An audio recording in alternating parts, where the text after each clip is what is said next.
que golpeó el Pacífico mexicano hace 60 años, en 1959, y que costó cientos, incluso miles de vidas, y que en ese evento fue una de las primeras apariciones de nuestro Plan Marina, este plan emblemático que lo identificamos por una casaca azul que portan nuestros hermanos de la Secretaría de Marina en atención a la población. Bueno, ese fue uno de los primeros hallazgos que tenemos del plan hace 60 años. En este marco es para nosotros un privilegio recibir aquí en el centro a Alan Lavelle, que es un extraordinario especialista, investigador en gestión integral del riesgo de desastres. Cada vez que leo su semblanza, que ahora haré lo propio, él participa de Flaxo en Costa Rica. Debo hacer aquí una confesión, yo estoy a mitad de mi tesis en Flaxo. Se me apareció un encargo muy importante que me ha alejado de la redacción de mi tesis, pero espero pronto volver no, prometo, hago aquí un compromiso, el próximo año con seguridad nos vamos a titular de la maestría en Flaxo.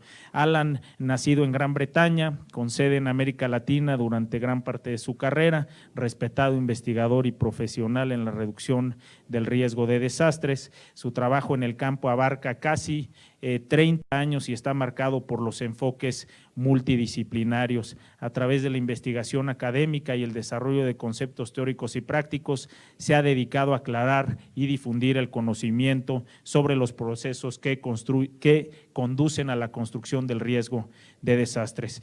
Fue miembro fundador de la Red de Estudios Sociales para la Prevención de Desastres en América Latina y también tiene una extraordinaria relación de largo plazo con la Facultad Latinoamericana de Ciencias Sociales, Flaxo, de la cual tengo el gusto de ser alumno. Ha sido miembro de la Junta Directiva de la Sociedad Interamericana de Planificación e Investigación, del Comité de Desastres de la Asociación Internacional de Sociología, miembro fundador y coordinador para Centroamérica y el Caribe de la Red Latinoamericana para el Estudio Social y la Prevención del Riesgo de Desastres, y actualmente es miembro del Comité del Consejo Internacional de Ciencias sobre Investigación Integrada sobre la Reducción del Riesgo de Desastres, autor de más de 100 artículos, libros, capítulos, investigaciones, textos de los cuales más de 50 son sobre el riesgo ambiental y temas relacionados con el desastre, consultor internacional para más de 20 agencias internacionales en 60 diferentes misiones, también ha dado 139 conferencias en 36 países en 4 continentes y ha trabajado en todos los países latinoamericanos, en algunos del continente africano, asiático y de diferentes naciones. Coordina el programa de estudio social de riesgo de desastres en la oficina de la Secretaría General para la Facultad Latinoamericana de Ciencias Sociales, Flaxo. Yo quiero agradecerle a Alan que se dé este tiempo para platicar aquí con nosotros. Quiero agradecer públicamente también su generosidad para retroalimentarme a lo largo de estos 328 días que yo he tenido el honor de ser coordinador nacional de Protección Civil. Pude platicar con él en el proceso de entrega-recepción, he podido platicar con él a lo largo de estos 328 días que para mí han sido una experiencia extraordinaria. Muchas gracias, Alan, por estar aquí y siéntete en tu casa, el Centro Nacional de Prevención de Desastres.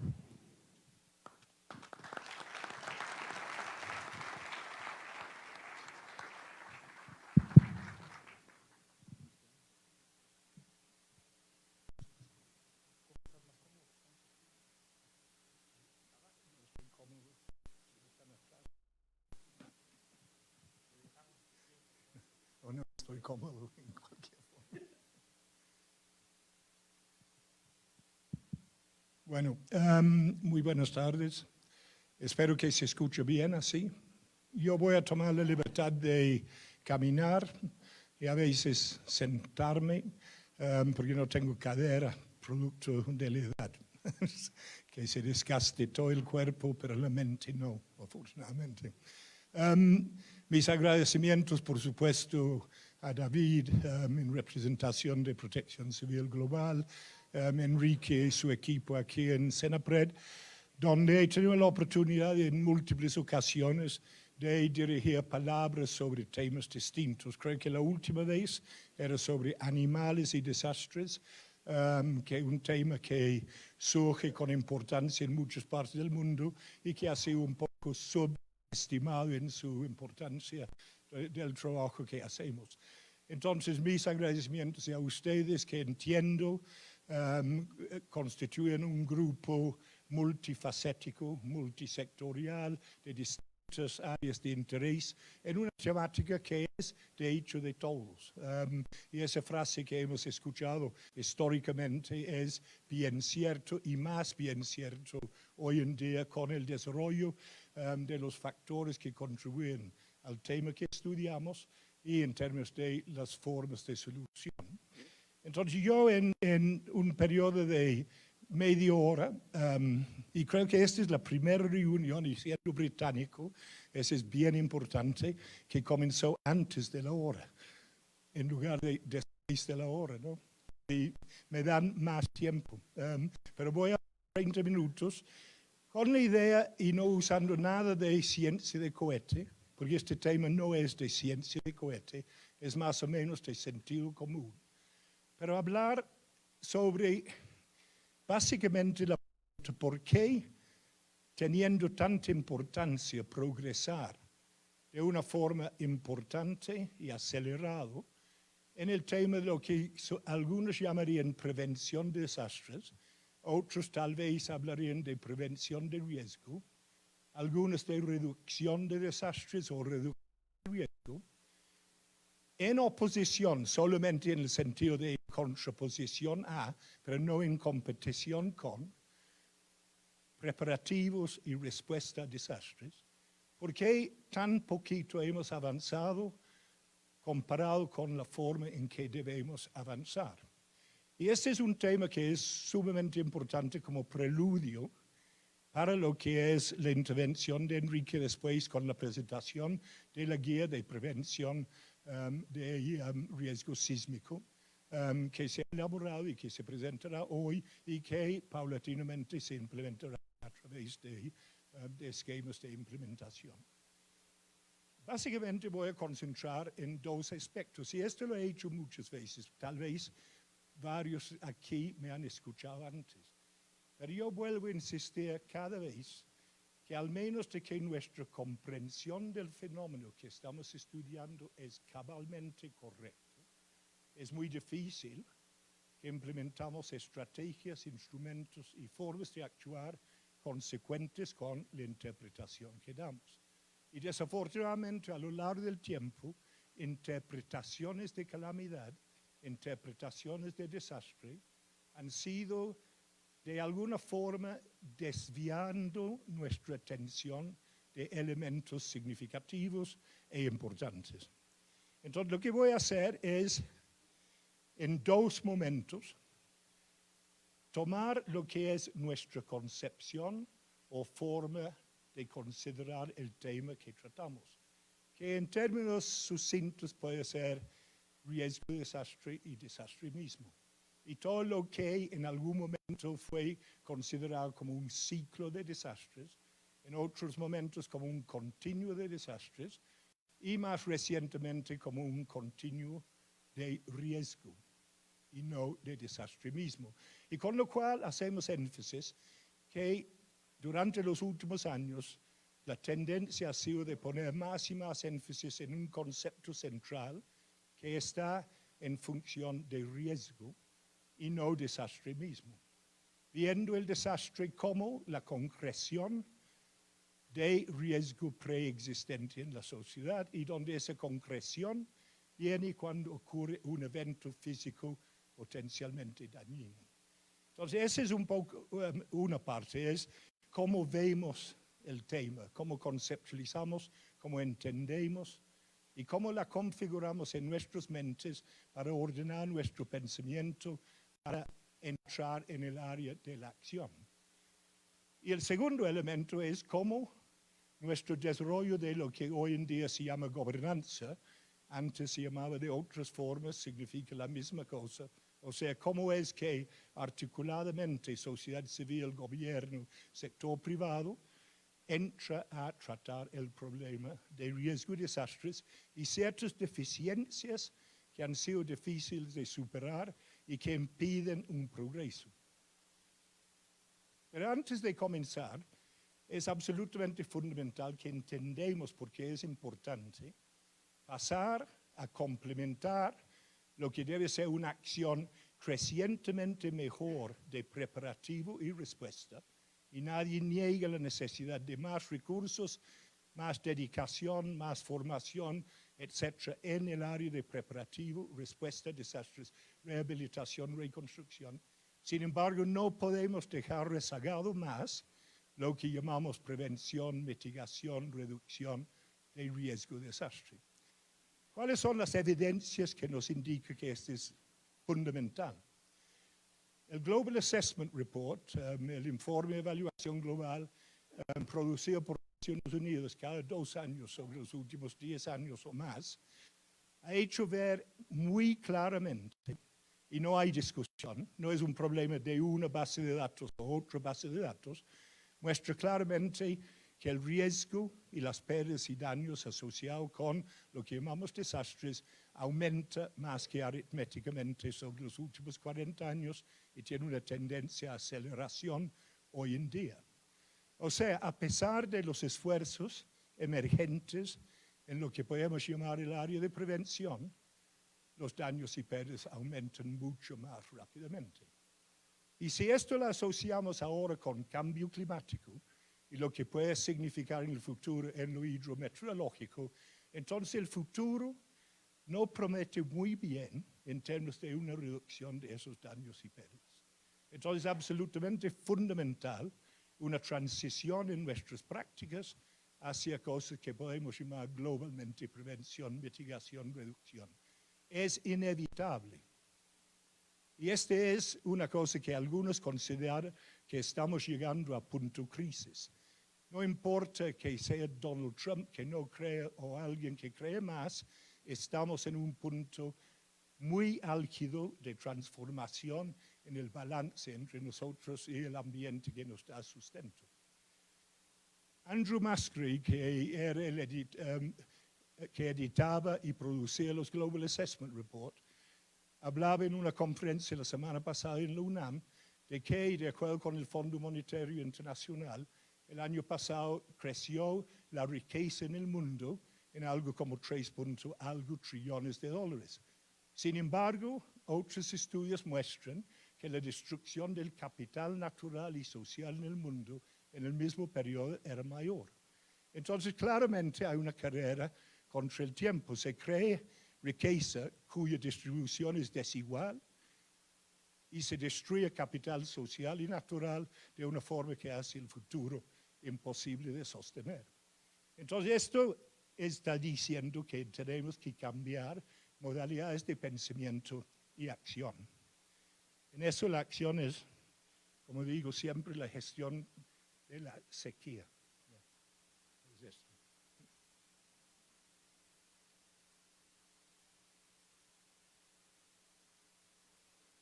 Entonces comenzamos con el primer punto y como digo, este no es nada de ciencia de cohete.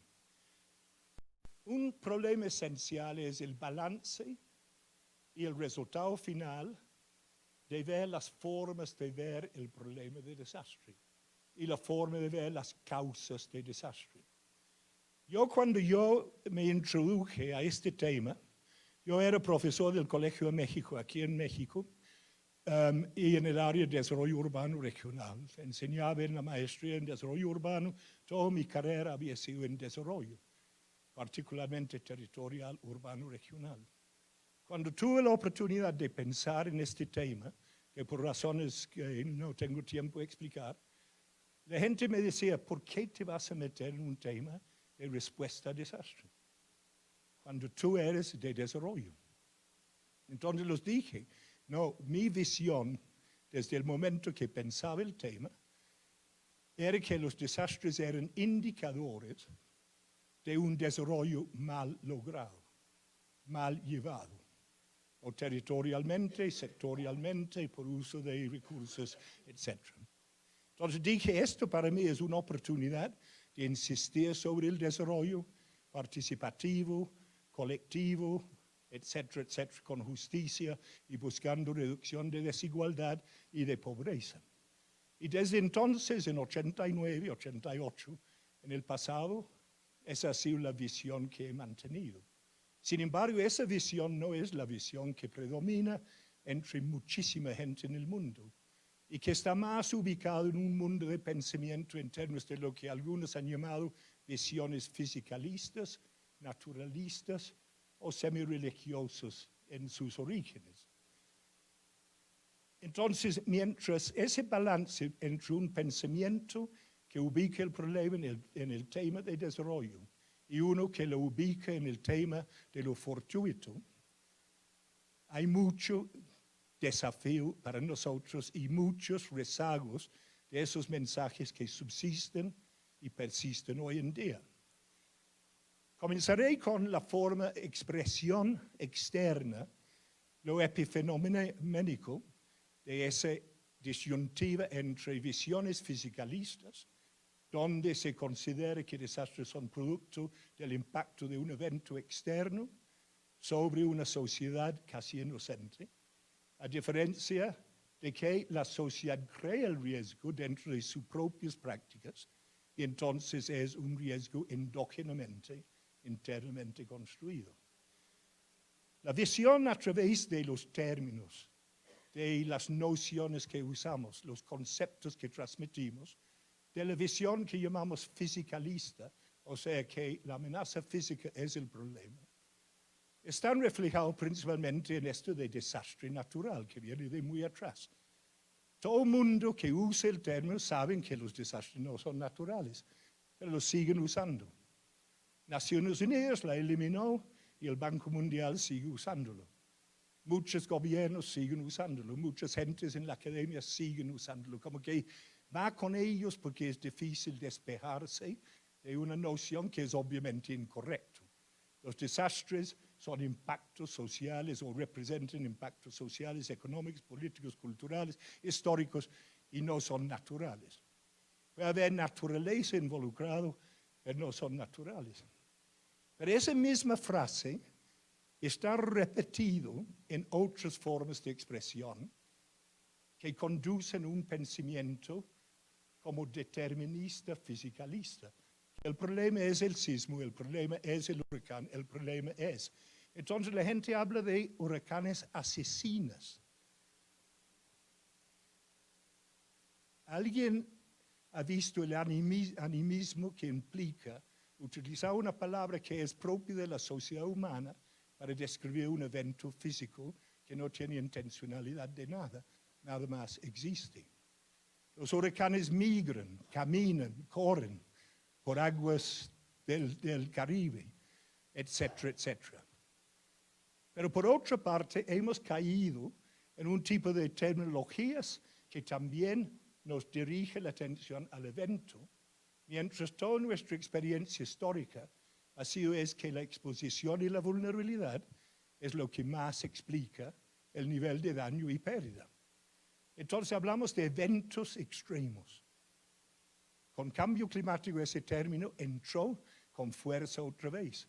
En el tema de gestión de riesgo habíamos trabajado 40 años para eliminar la noción que desastres eran un problema de eventos extremos. Eventos extremos es un problema, pero no para los desastres que sufrimos en general, que no tienen nada que ver con eventos extremos, que es en el percentil distribución el 95 por arriba. O sea, es un sismo considerable más grande que la que afectó a Haití en 2010, o probablemente la Ciudad de México en 85. Entonces, esta idea de eventos extremos nos distorsiona el pensamiento porque debemos estar pensando en vulnerabilidad extrema, daños e impactos extremos, y después trazar causalidad para explicar por qué un sismo de 4.6, un huracán de 3 o una inundación de mínimo nivel de expresión causa tanto daño. Y remitimos, obviamente, a vulnerabilidad y exposición y no al evento. Y no es de negar que un evento extremo es un problema, por supuesto, pero si un Pinatubo o un Krakatoa o un sismo de la magnitud 9 punto algo que afectó a Chile toca cualquier ciudad del mundo, va a haber daños y impactos severos. Es casi inevitable, hasta casos de la eliminación completa de una ciudad o una sociedad. Pero ese no es el problema, ese no es controlable socialmente. Lo que es controlable socialmente es lo que hemos creado como condiciones inadecuadas de hábitat y habitación y que entra en el área de la gestión social. Y la gestión de riesgo de desastre es una gestión social. Entonces, si sea eventos extremos o eventos, y aquí refiero la ley aquí, perturbadores, que yo realmente no sé qué son. Yo sé que mi mujer a veces me perturba y yo la perturbo más, pero nunca la lluvia me ha perturbado. Me ha invitado a sacar un paraguas y seguir caminando. Entonces, este uso de tecnología que nuestros hijos absorben, lo transmiten y lo transfieren en conocimiento y salen con la idea, como si yo les pregunto ahora, denme un ejemplo de un desastre, y yo lo hago constantemente. ¿Y qué es lo que la mayoría de estudiantes en la universidad te dicen? Un terremoto, una inundación, un deslizamiento. Esos no son desastres.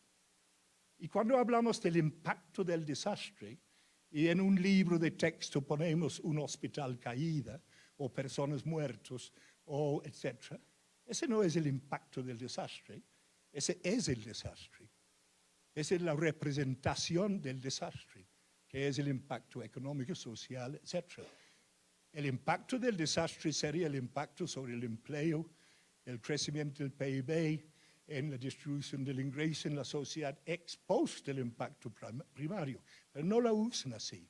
Hay una laxitud en el uso de idioma que algunos dirían, bueno, nos inventan términos como resiliencia y nadie sabe qué significa.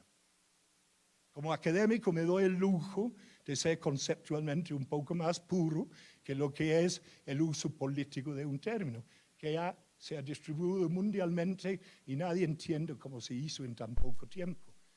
Entonces tenemos que ser mucho más exigentes en nuestras terminologías, porque cómo nos expresamos significa cómo entendemos varias de las cosas que nos están pasando en este mundo de desastre y de riesgo, ¿no? Entonces, ese es el primero que quiere decir, que escoger entre dos modelos interpretativos, escoger el modelo fisicalista, naturalista, casi determinista, de la interacción entre un evento físico y una sociedad, te conduce a pensamientos sobre inevitabilidad, la necesidad de responder, la necesidad de preparar, pero no te da mucha acción en reducir el riesgo y reducir la posibilidad que esas cosas sucedan, porque la onerosidad está puesto en los eventos físicos y no en la sociedad. Y esto es algo que hemos sabido durante mucho tiempo, pero seguimos actuando como que si estuviéramos impactados por eventos externos sobre sociedades inocentes. Nuestro discurso interno es distinto, es sobre vulnerabilidad, sobre exposición, etcétera, etcétera, pero nuestra acción termina siendo predominantemente de respuesta y preparativo. Y nadie, como digo, va a negar la necesidad de fortalecer ese aspecto y llevarlo a cabalidad. Un segundo elemento relacionado con esto es entonces, cuando hablamos de conocer el riesgo, ¿de qué estamos hablando? Estamos hablando de evaluar el riesgo, analizar el riesgo, analizando sus componentes de amenaza, vulnerabilidad, exposición, y entonces llega a una ecuación que dice, bajo una tensión de un evento de tal o cual magnitud, en tal o cual lugar, en tales y cuales circunstancias, habrá daños de tal o cual magnitud. Absolutamente imprescindible que lo hacemos. Y que lo hacemos antes, durante y después del impacto de un evento perturbador o un evento con capacidad de causar daño. Pero ese no es conocer el riesgo. Conocer el riesgo, y no lo ponemos suficiente, es entender las causas fundamentales de por qué el riesgo existe y de comprender a cabalidad qué significa el riesgo para individuos, comunidades, sociedades en distintas partes del mundo distintos. Cualquier economista sabe que el riesgo es esencial para el crecimiento, para el desarrollo de la economía. El riesgo es. Nosotros en este tema hemos inventado de alguna forma que el riesgo es negativo. Se refleja en pérdidas y daños. No tiene un elemento positivo. Pero por supuesto sí tiene un elemento positivo y eso es lo que determina muchas veces que nuestras intervenciones no pueden funcionar.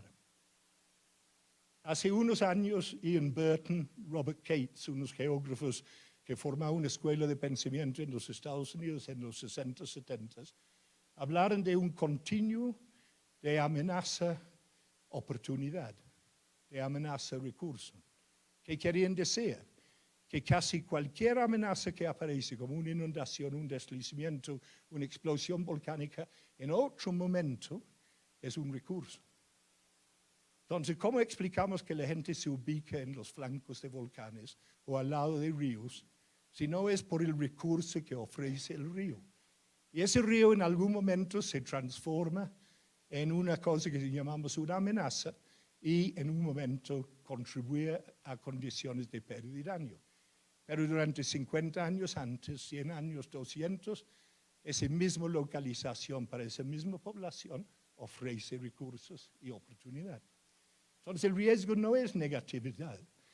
Y hemos construido una terminología también en torno a las formas de intervenir, donde a diferencia de la salud o la seguridad, que hablan de ministerios de seguridad, ministerios de salud, nosotros hablamos de ministerios de desastres y ministerios de... No hablamos de ministerios de enfermedad ni de injusticia. ¿Por qué hablamos y ponemos tanta atención en desastre como un condicionante? ¿Por qué no ponemos énfasis sobre sostenibilidad en nuestras vidas y formas de desarrollar? Entonces, conocimiento de riesgo es captar por qué una población, cuando le ofreces una oportunidad de reubicación, porque tú como técnico has decidido que es insostenible el riesgo en que viven y niegan moverse, hay que entender por qué niegan a moverse. Y es porque el riesgo de desastre está en un juego con otros tipos de riesgo en la vida, riesgo cotidiano. Entonces muchas poblaciones que quedan en zonas de riesgo quedan precisamente porque frente a tener que escoger entre un cierto nivel de vida, aunque sea bajo y no lo que queremos, contra moverse y encontrarse en condiciones insostenibles en una reubicación que no funciona, que es el caso de la mayoría que uno estudia, entonces el riesgo de desastre está en un juego con otras cosas. ¿Y cómo explicamos que Honda, yendo al otro espectro, Honda y Toyota, que perdieron 1.8 billones de dólares en las grandes inundaciones del Chapraya hace unos 10 años, persisten en su localización en el área de inundación del río Chapraya, junto con unas 70 otras fábricas? Porque su visión de riesgo no es la visión que muchas veces manejamos técnicamente. Esas localizaciones les ofrece grandes ventajas en múltiples sentidos. Entonces, no voy a profundizar en esto, pero hay una idea de separar el tema del mainstream de pensamiento sobre el desarrollo, de tener ideas que caen del cielo sin interrelaciones con otras cosas, y terminamos castrándonos en términos de nuestra visión, entendimiento y comprensión del problema. Ahora esto, después de la segunda gestión de...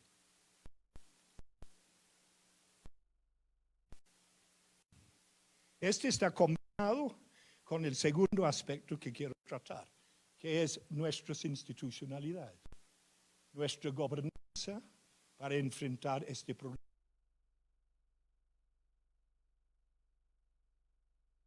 Hace unos años, un eminente profesor, Ken Mitchell, de la Universidad de Syracuse, creo, editó un libro que se llama Megacities, Crucibles of Hazards. Megaciudades, crucibles son crucibles, sí, son donde uno pone los elementos químicos, los mezclas, los calientas y se transforman en otra cosa.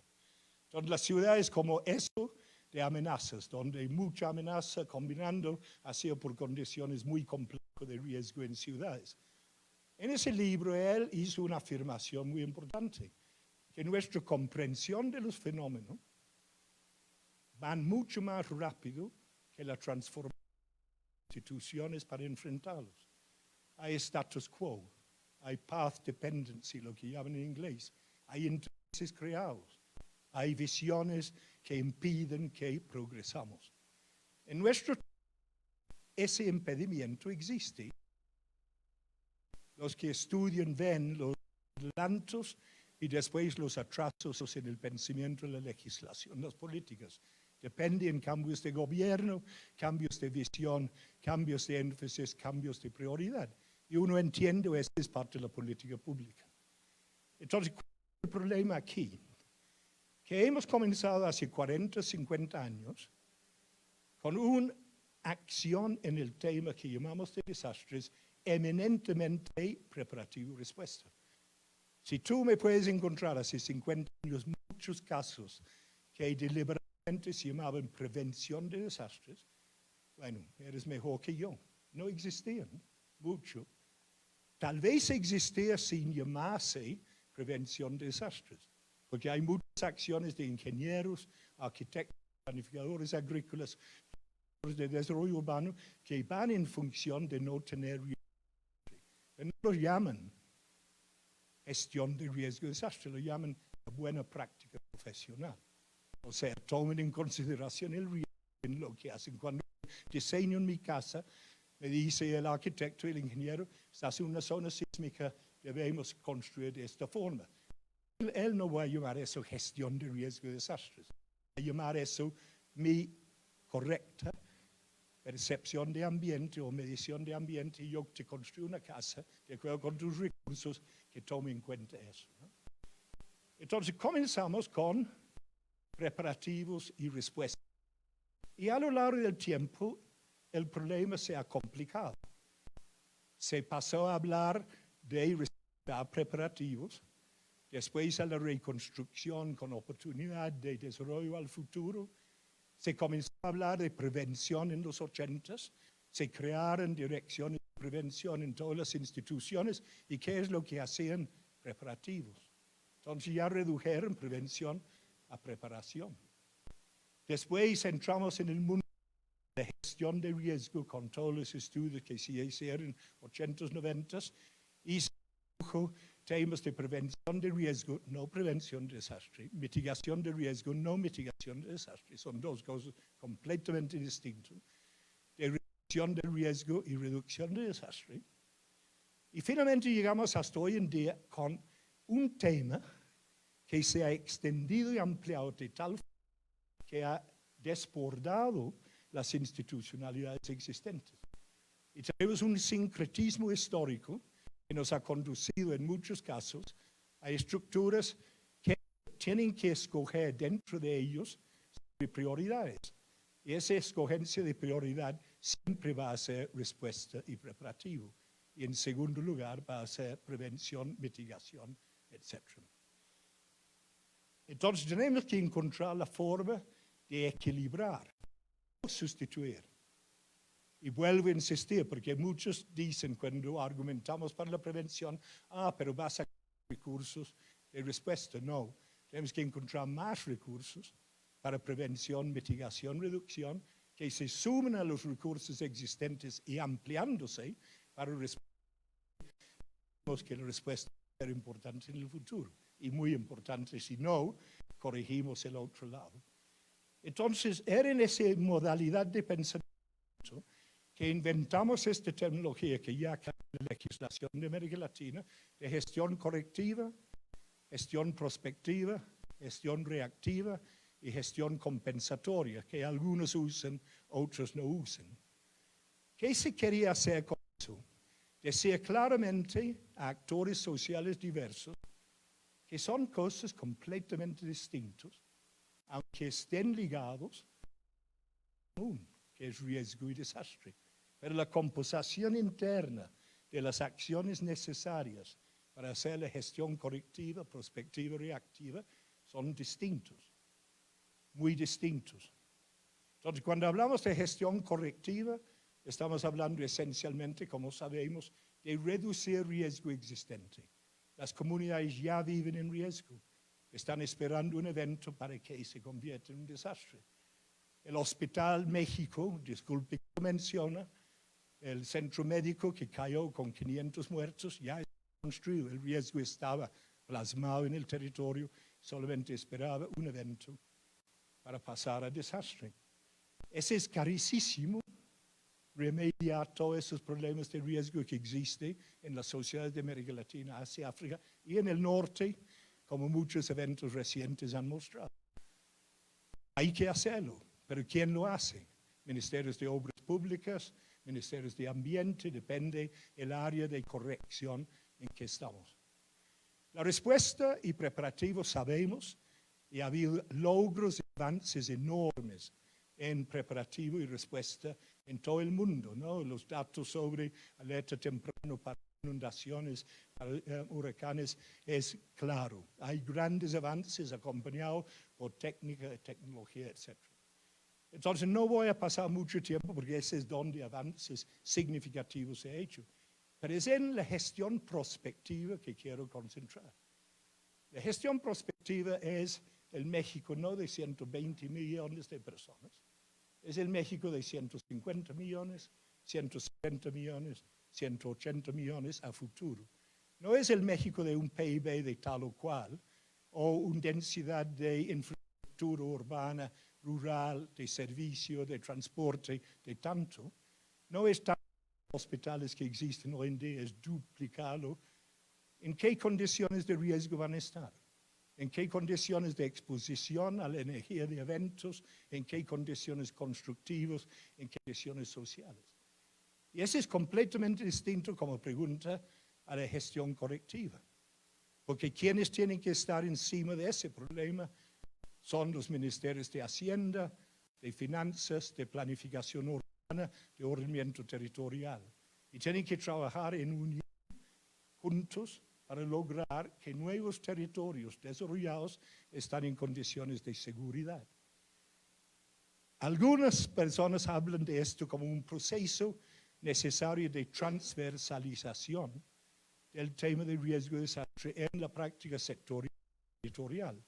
Y de hecho es un tipo de transversalización. Sin embargo, uno quisiera pensar que pudiéramos pasar, igual género y ambiente, de una visión de transversalización, que significa alguien más de afuera, con un tema importante, lo introduce en otro tema y entonces hace el desarrollo mejor, transformar eso en una visión de lo que Andrew Master ha llamado la ADN del desarrollo. O sea que el riesgo es constitutivo del desarrollo, emerge con el desarrollo, mal logrado. Y en consecuencia, para reducir eso, los que practican desarrollo en el sentido amplio, incorporar automáticamente, no transversalizando, no, en el ADN de sus acciones sectoriales, territoriales, espaciales. Cuando deciden decisiones sobre bosque, o sobre agricultura, o sobre construcción, o sobre localización o planificación urbana, tiene que estar riesgo en el centro del análisis. Entonces hay que ser apropiado por sectores y territorios y no vendido a ellos de organismos constituidos legal, legítimamente con preocupación por desastres, pero que no tienen la prerrogativa o la característica y estructura del personal y las capacidades de desarrollo. Un eminente pensador filosófico, poeta casi, Gustavo Wilches Chaux, que inventó la idea de la vulnerabilidad global y todos los subcomponentes que usamos todos en nuestros análisis hoy en día, lo dijo muy claramente y sin querer ofender a nadie. Cuando hay un desastre no vas a llamar psicólogos, ni filósofos, ni economistas, ni sociólogos, ni planificadores urbanos, más que como voluntarios a atender el desastre. Por supuesto, va a ser los que comúnmente conocemos hacen eso. Las Fuerzas Armadas, la policía, los médicos, etc. Entonces, cuando hay un desastre y quieres reconstruir, ¿quiénes van a llamar? Planificadores urbanos, planificadores sectoriales, inversionistas, financistas, etc. Porque esa es la naturaleza del problema. Cuando hacemos prospección, no estamos haciendo.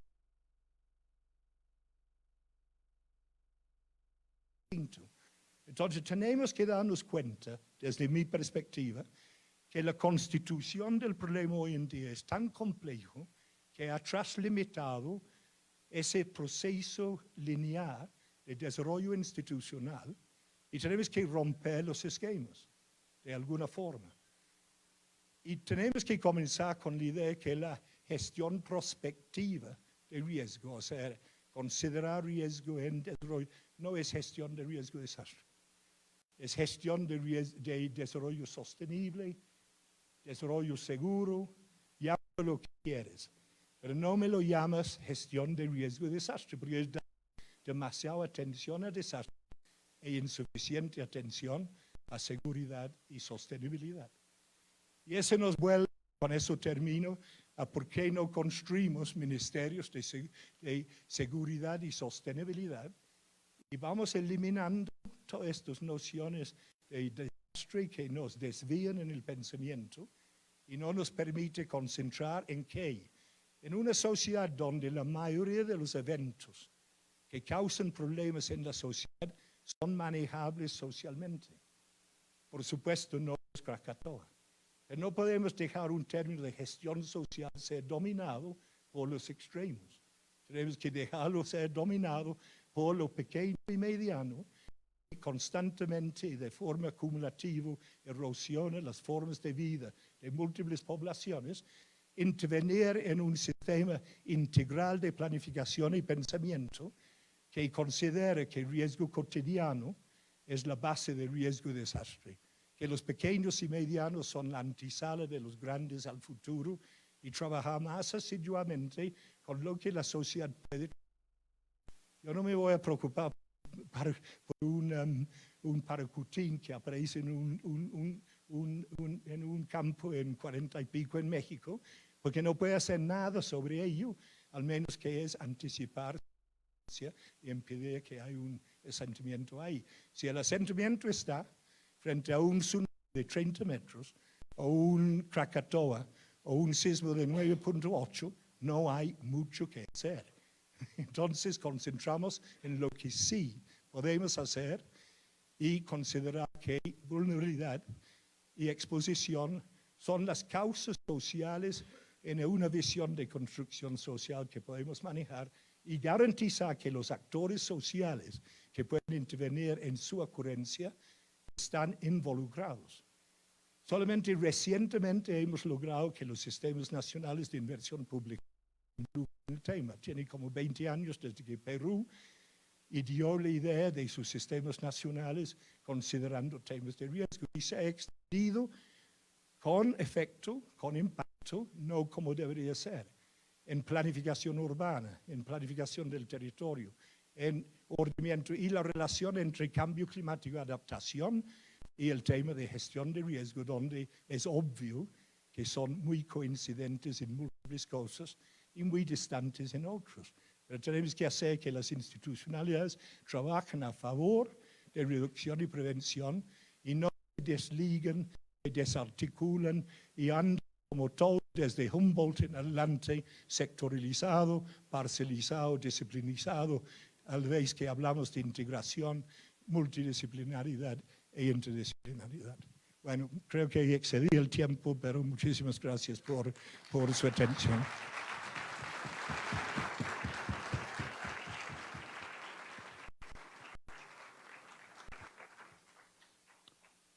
Muchas gracias, doctor Lavelle. A continuación, el ingeniero Enrique Guevara nos realizará la presentación de la guía para la reducción del riesgo sísmico.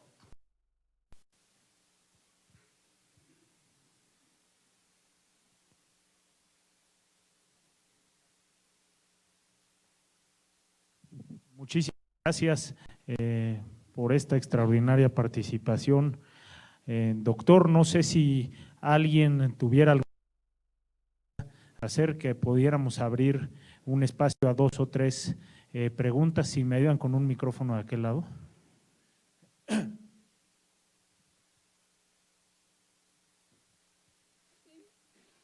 Sí, buenas tardes, doctor Alan Guillermo Cuenca. Creo que dentro de su currículum siempre se les olvida que usted fue premio Sasakawa 2015 por parte de la ONU por sus contribuciones a la reducción del riesgo de desastre. Y es algo que quería hacer notar. En cuanto a la comprensión de la reducción del riesgo de desastre, desde Yogo, ya lo decía, comprender el riesgo subyacente, que es algo que no hemos comprendido. El riesgo subyacente es lo que hay detrás. Sendai nos lo mueve a marcar en la prioridad 1, comprender el riesgo de desastre, porque es algo que no hemos comprendido, no hemos estudiado, no hemos llevado a cabo estudios completos para comprender ese riesgo de desastre que nos va a llevar a tener una adecuada gobernanza, como usted lo marcó. Luego, entonces, es necesario comenzar a gestionar o a crear lo que ya hablaba Enrique Guevara en la última reunión que tuvieron, el Sistema Nacional de Gestión Integral de Riesgo de Desastre. ¿Sí? Necesitamos gente que arrastre el lápiz, como fue la gente de la Comisión de Reconstrucción que creó las bases para el Sistema Nacional de Protección Civil. Así necesitamos gente que arrastre el lápiz y dé pie a lo que tan atinadamente está marcando Enrique Guevara, el nacimiento ya del Sistema Nacional de Gestión Integral de Riesgo de Desastre, con una visión prospectiva más que reactiva, pero sin dejar de lado la parte reactiva, que es una parte muy importante, porque eso ayuda a la gestión prospectiva a crear planes de atención de emergencias, como nos lo marca la cuarta prioridad del marco de Sendai. Lo felicito, siempre son acertadas sus conferencias, he leído creo que casi todos sus artículos y una felicitación por haberlo traído. No sé si necesito contestar. Lo que sí diría es que no es el riesgo subyacente, son los factores que contribuyen a la estructura y construcción de riesgos subyacentes. O sea, más abajo de esa capa de explicación que es superficial, que un edificio cae porque está mal construido.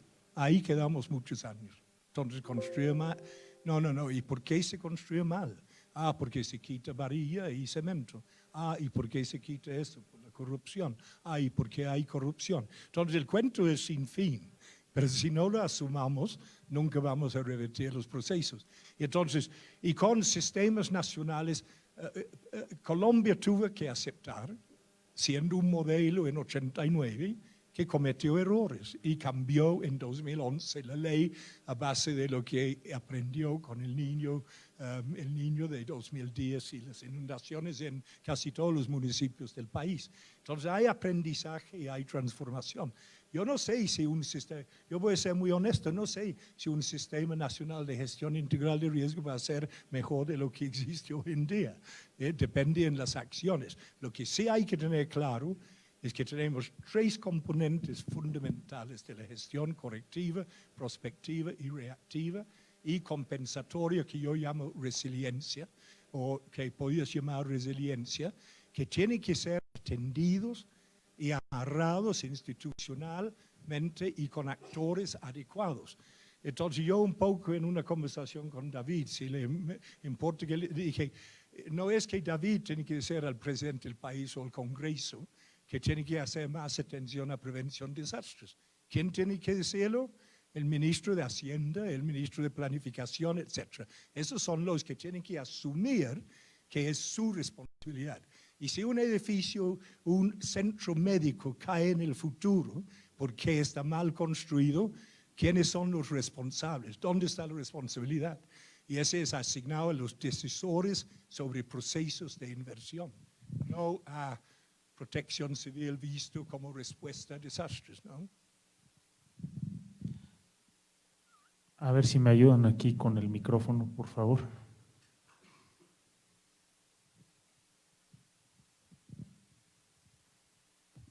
Bueno, yo soy Alma Fuertes, vengo de Veracruz, estoy en el sistema estatal desde el 12, eso quiere decir que me tocó ver nacer la ley que usted amablemente asesoró para crear, la Ley de Gestión Integral de Riesgos para Veracruz. Y observo, le he escuchado por muchos años con atención y pensado qué tenemos que hacer, todo el tiempo qué tenemos que hacer.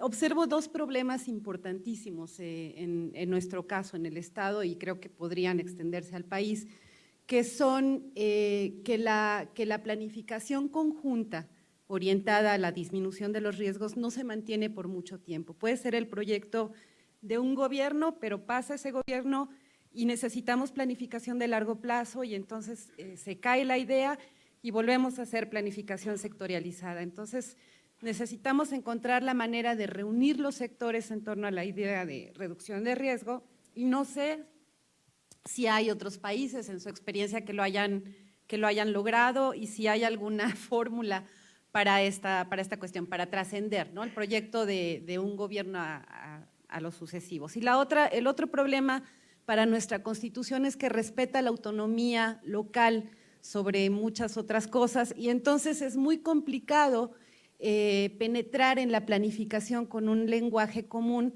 cuando la autoridad está situada en lo local. Y entonces no todas vemos los mismos problemas al mismo tiempo. Entonces también si hay otras experiencias que den el mismo valor a la autonomía de los ayuntamientos, de las municipalidades y que logren integrarse en torno a visiones nacionales y multisectoriales de la reducción del riesgo. Gracias. Tal vez lo último que hace unos años cuando escribí hablaba del territorio de la causalidad y el territorio del impacto. ¿Y qué quería decir con eso? Que el riesgo se construye en territorios que no son locales. Las localidades son, en comillas, víctimas de procesos que ocurren en otros territorios. Entonces, la autonomía política, administrativa, no tiene que ser interpretado como aislarme del mundo de las relaciones causales. Entonces, si yo desforesto la cuenca alta de un río y altero su balance en términos de inundación, deslizamiento, y eso afecta, como en el caso que yo dirigí un proyecto de desarrollo para el Bajo Lempa en El Salvador, para el BID, que los problemas del río Lempa venían de Guatemala, de desforestación en la cuenca alta, y fueron expresados en el Bajo Lempa. Entonces, la autonomía, hay que tener asociatividad también, ¿no? ¿Cuál era la primera? Ya me fue. Sí. Bueno, Ecuador fue el primer país que puso en su constitución política el derecho a la protección en condiciones. Ahí estamos. Ya no digo mucho sobre los avances porque vienen y van. Aplaudimos en Perú con la ley de 2011, que separó la función de planificación y corrección y prospección de la función de respuesta, etc. Puso uno en el tradicional, que era INDECI, las Fuerzas Armadas, etc., y el otro en una institución que se llama SENAPRED. Y está en la Presidencia de la República la coordinación de todo. Ese desapareció en unos años y volvió a lo mismo. Entonces, es muy difícil porque tiene que estar en la ADN, tiene que ser algo de convencimiento, porque es tan fácil de fluir adelante, atrás, de acuerdo con… Entonces, Colombia sigue siendo el país tal vez que discute más estas cosas, ¿no? Porque está en el ADN de ellos desde 89 y por la naturaleza del país. Pero no significa tampoco que es la gran perfección. Del cambio climático y adaptación y las institucionalidades separadas es un error garrafal histórico con consecuencias financieras, organizativas, etcétera, tremendos. Y es porque conceptualmente no está bien fundamentado. Bueno, eso es arrogante decir, ¿no? pero lo voy a decir. Es que el tema es riesgo, no importa si es cambio climático o desastres, el tema es riesgo. Y ese riesgo tiene expresiones distintas. El más gran riesgo asociado con cambio climático no son eventos extremos hidrometeorológicos, es cambios en los promedios de temperatura, ventosidad y pluviosidad, que es lo que determina qué haces en un territorio determinado sobre 50 años. Pero han colocado todo el tema de eventos extremos. Yo participé como coordinador del primer capítulo en el estudio especial de IPCC de manejando el riesgo de eventos extremos y desastres para avanzar la adaptación al cambio climático. Y posteriormente escribí un artículo diciendo que me daba vergüenza tener un título así, porque no es de manejando eventos extremos y desastres, es manejando la cotidianidad del desarrollo, la injusticia, la desigualdad, la pobreza y las formas que se expresa en el territorio en riesgo, ¿no? No sigo porque no voy a empezar. Bien, pues le damos un fuerte aplauso al doctor Alan Lavell.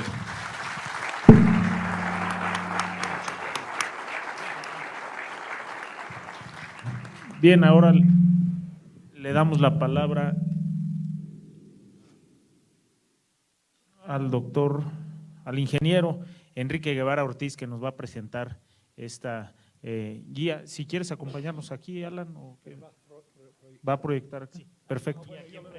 Acá enfrente también. Bueno, perfecto. Pues adelante, Enrique, y muchas gracias por todo.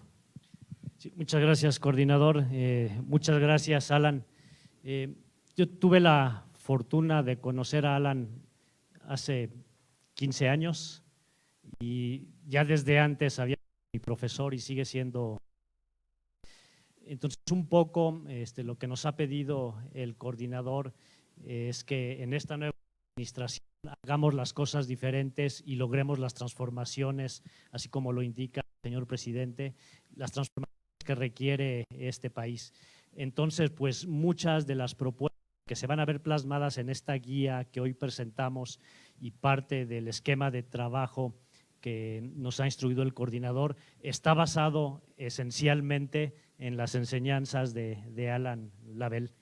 De hecho, mencionaba casi al final Alan en su plática que no hay que ver el tema de la gestión del riesgo, o que más bien la finalidad es el lograr territorios seguros, sostenibles y resilientes.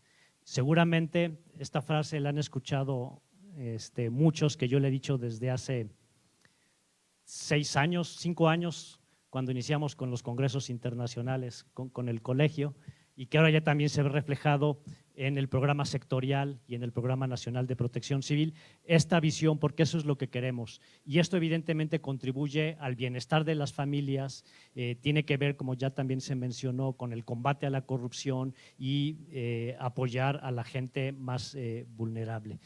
Entonces, vamos a presentar esta guía. Son 15 diapositivas, tampoco quiero hacerlo muy extenso.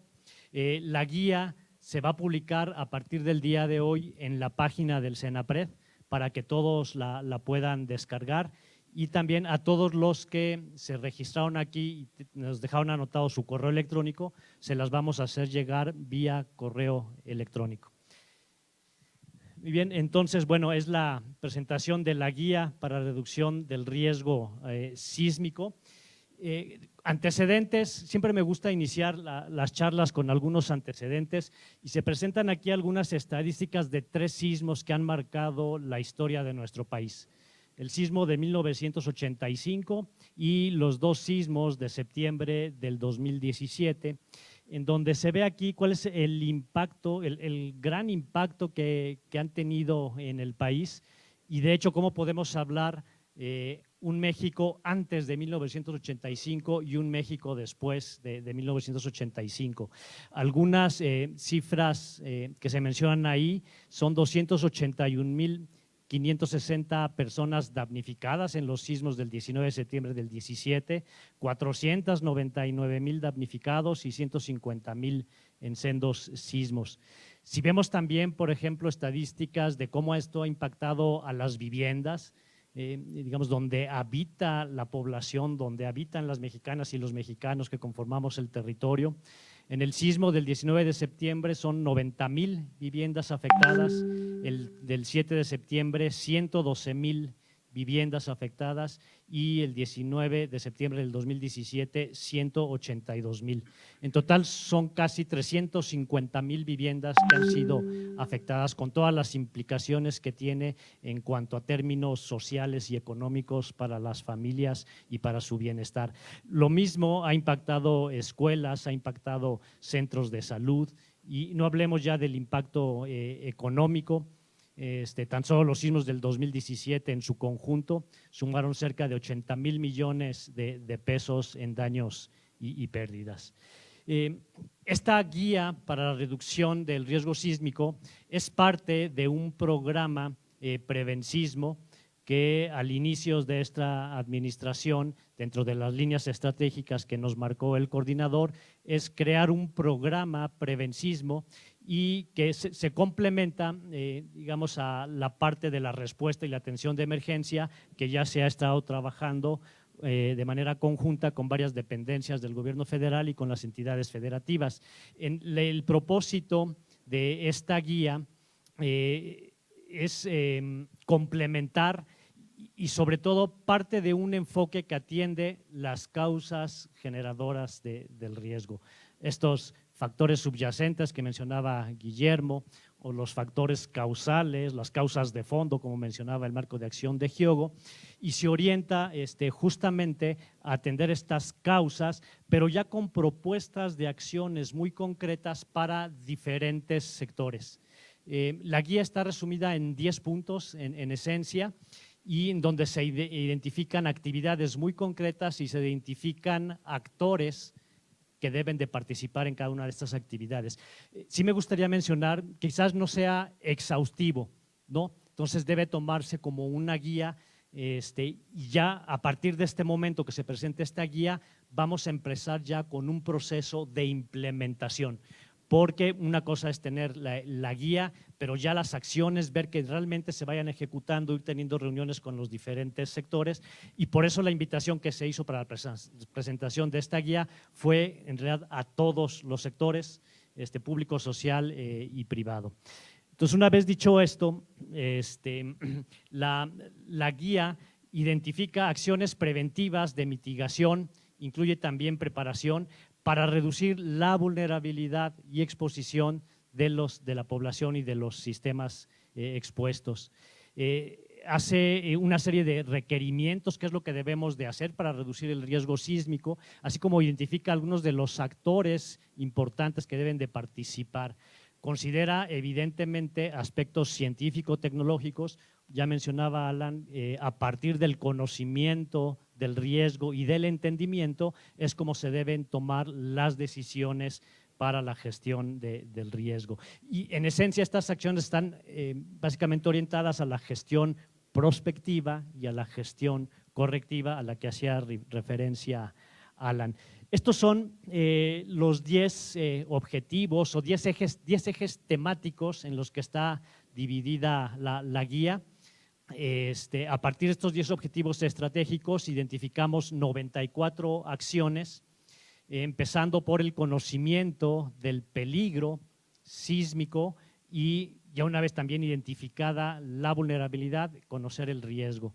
El segundo punto se centra en la vulnerabilidad de todo tipo, además dando especial énfasis en la vulnerabilidad física, pero también considerando otro tipo de vulnerabilidades, como ya lo mencionaba Alan, que es importante entender el contexto socioeconómico, cultural, etcétera, ¿no? También una parte muy importante de esta guía está el monitoreo y la parte de los sistemas de alerta. El eje temático número 4 tiene que ver con desarrollo urbano, el eje 5, el marco regulatorio, el eje 6, la eficacia y la eficiencia del Sistema Nacional de Protección Civil, el número 7 es la corresponsabilidad, coordinación y comunicación. Ahí me gusta mencionar que en la gestión integral del riesgo intervenimos todos, y todos significa absolutamente todos.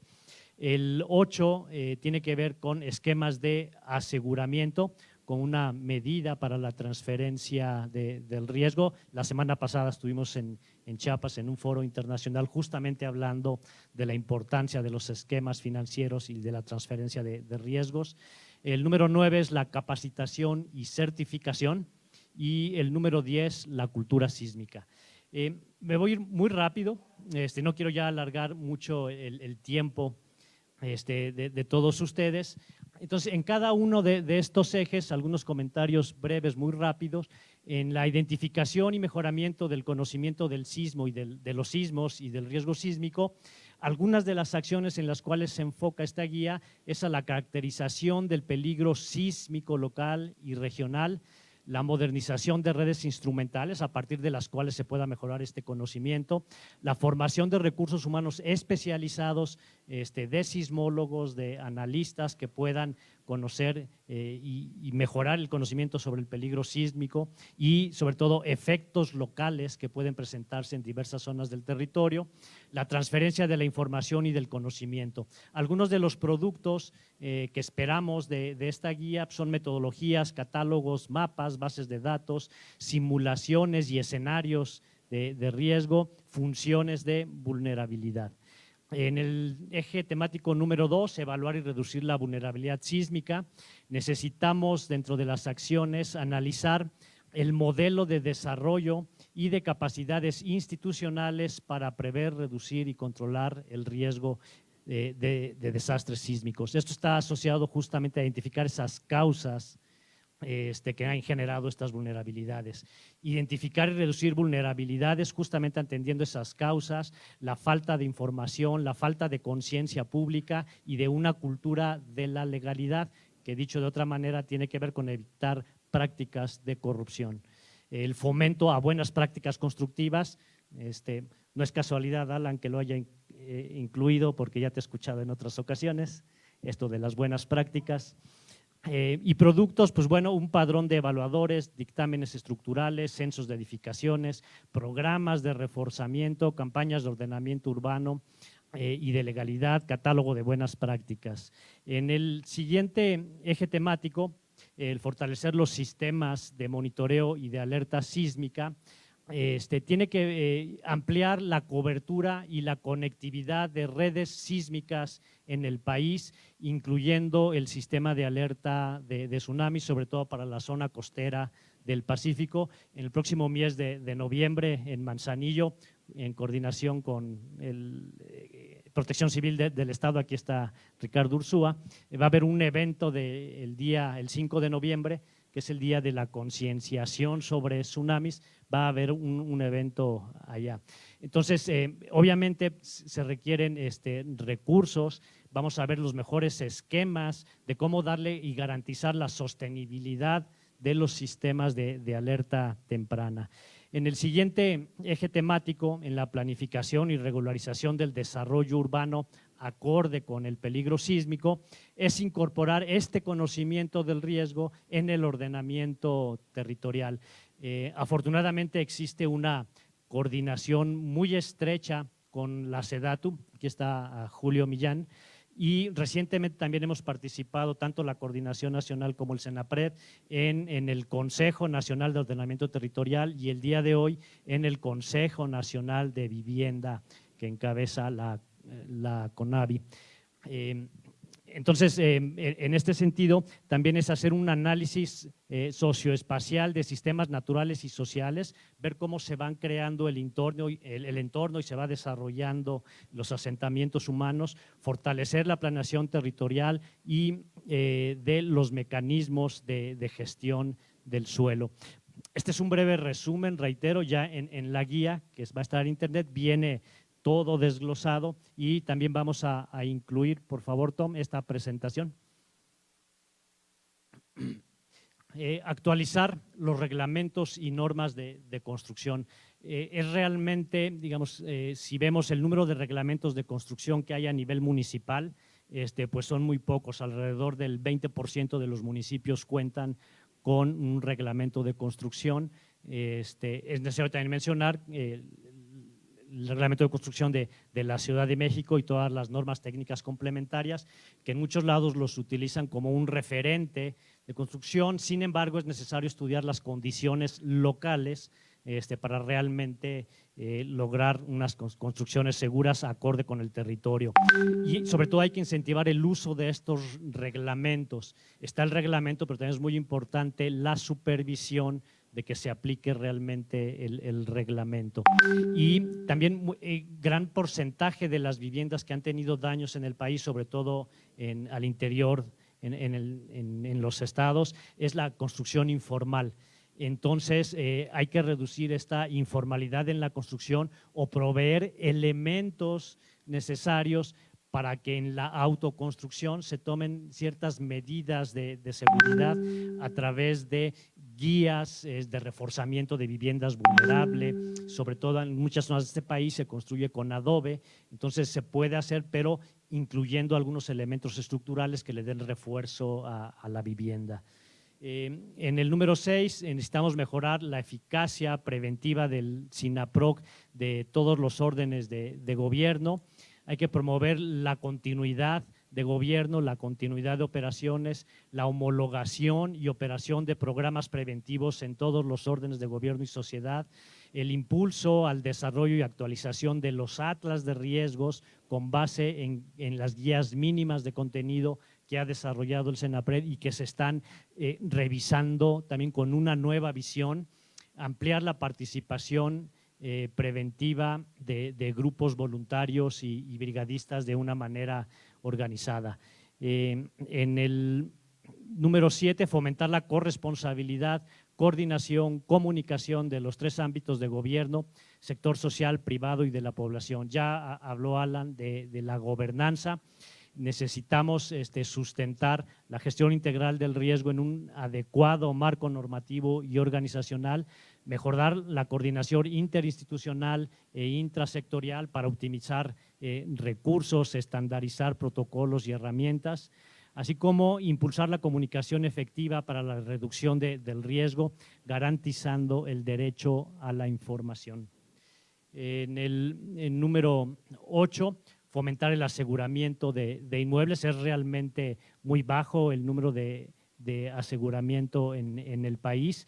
Entonces, también va a ser importante dentro de estas actividades analizar la percepción que tiene la población sobre la utilidad y confianza de los seguros y buscar esquemas a través de los cuales el gobierno pueda apoyar el aseguramiento, sobre todo de viviendas en población que tiene escasos recursos. Tenemos que insistir en que la población tenga un mejor conocimiento y una mejor percepción y también trabajar en el marco legal de las aseguradoras. Ya hemos tenido varias reuniones que ha promovido el coordinador con el sector de seguros, con la AMIS. Entonces, estamos viendo, digamos, esto de una manera integral con todos los actores. En el número 9, hay que capacitar y certificar al personal encargado de la gestión del riesgo sísmico y en general de todos los riesgos.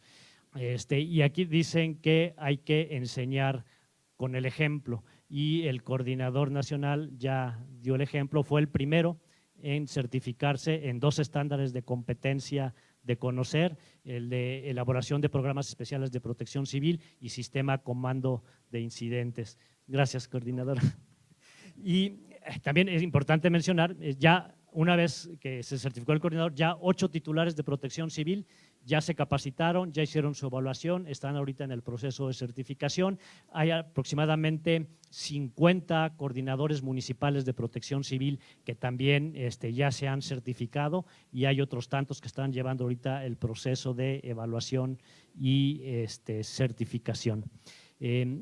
Es importante disponer de una oferta suficiente de cursos de capacitación, de procesos de certificación y de centros evaluadores. Actualmente, digamos, SENAPRED es la instancia evaluadora en estos estándares, pero estamos viendo buscar convenios. Está por aquí Ramírez Lavín de Alianza FIDEM. Bueno, aquí estamos viendo, ver cómo universidades, como grupos reconocidos, academias, también colegios pueden participar en la elaboración a través de un una metodología bien definida y una vez acreditados como instancias evaluadoras y certificadoras, haya una mayor capacidad para poder certificar a todo el personal, no solo el de protección civil, también se están diseñando estándares de competencia para todos los sectores. Y también aprovecho para anunciar que la ENAPROC va a tener su propio esquema de certificación de competencias. Finalmente, el número 10 tiene que ver más con la población. No se puede concebir la gestión de riesgos sin la participación ciudadana, sin el involucramiento de la sociedad. Entonces, por eso, en este eje temático, se están planteando una serie de acciones orientadas a impulsar esta cultura que llamamos de la convivencia con el fenómeno sísmico. Retomando las palabras de Ray Padilla, tenemos que incorporar a la cultura la protección civil y la autoprotección. No hablar de una cultura de la protección civil, porque cultura solo hay una. Debemos incorporar a nuestra cultura este concepto del riesgo de desastres. Entonces, la visión que tenemos es que México será un país en el que se hayan reducido las víctimas, un poco tomando como referencia a Sendai y las 7 metas que estableció el marco de Sendai, que México será un país en el que se hayan reducido las víctimas y los daños por los efectos de los sismos como resultado de la consolidación de medidas preventivas y de la corresponsabilidad entre gobierno y sociedad.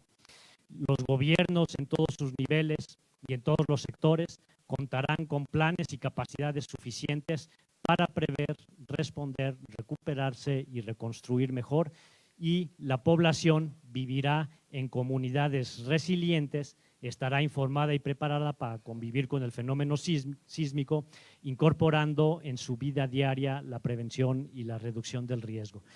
No lo menciono ahorita, pero dentro de la guía está considerada también muchos sectores como la CONAGUA, Comisión Federal de Electricidad, Pemex, en donde parte de lo que está promoviendo el marco de Sendai, y este año el lema es proteger infraestructura crítica y servicios básicos. Entonces, pues tú haces este tipo de instalaciones, pues hay que ver y garantizar su seguridad. Esta es en la página del Senapred. Aquí es donde ya está colocado, Tom. Ya está colocado ahí la guía para que la puedan descargar. Y la dirección del Senapred es www.gov.mx/Senapred. Ahí está ya dada de alta la guía. Y ya para concluir, ahí me gustaría también agradecer al coordinador, a Alan Label, y sobre todo también a CEPROC. Está aquí Gonzalo de la Peña, que gracias al patrocinio de él, quien financió los gastos de Alan Label para que pudiera estar aquí, es que lo podemos tener aquí. Al Colegio Mexicano de Profesionales. Gracias.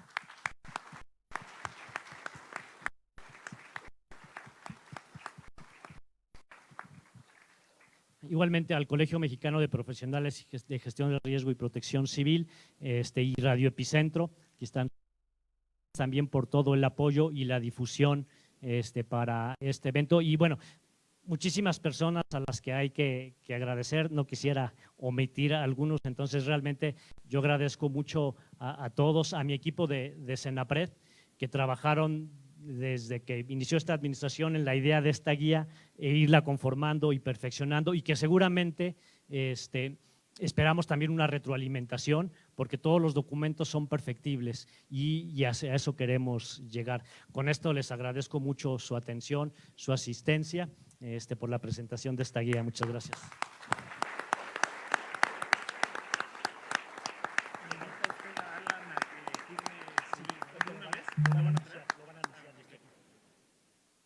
Bueno, para finalizar, le pediremos al doctor Alan Label nos haga el favor de firmar nuestro libro de visitas distinguidas aquí del Senado.